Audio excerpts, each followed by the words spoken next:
where I've come, like what the journey's been, for me it's thinking about, family first. So I was raised by 3 generations of women in my family. It was my mom, my sister, and my grandmother. As I've kind of grown, is that I've taken the best of each of one of them with me kind of along on my journey. I think about that and I think about how did you get from Vanessa in Brooklyn, New York to like Vanessa in Lancaster, Pennsylvania. For me, that started with a big change when I was like a really young teen parent. When you are in need of help, especially when you think about what you need for your kids, you start to do the homework. So that's how I got connected to CAP, was really looking for like, okay, the cost of formula and additional support around food access is important for young families and for kids.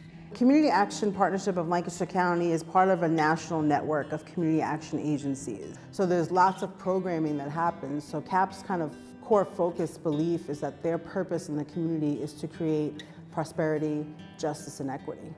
I know for me there was a time when I didn't have really the capacity to like voice or fight against or create dialogue around why things needed to change. When we think about our data that talks to us about what the face of poverty looks and feels like, it is usually a single mom. So I think it's really organizations and other people in the community, leaders, neighbors, other organizations, the business sector's responsibility to advocate for change around equity. I started working in the early 2000s for CAP as a frontline worker, and it was a good experience. So I came back in 2016 as an impact team leader of our household stability team and was really like excited about the work. In 2018, I was promoted to the Chief Impact Officer position, basically the operations person. And then in 2019, our current CEO at the time had an opportunity to go work for the governor's office. So, that position became available.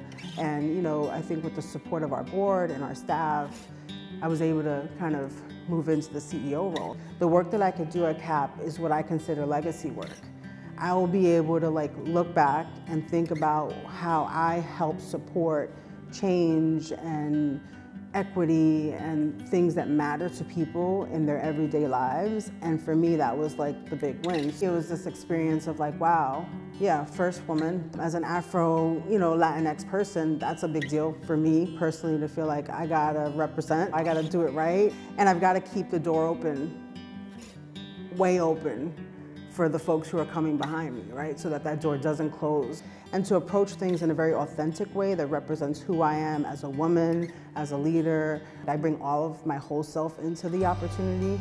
So yeah, it's been, I think, a significant deal organizationally because it helps people, get clear about there's no opportunity that can't be yours.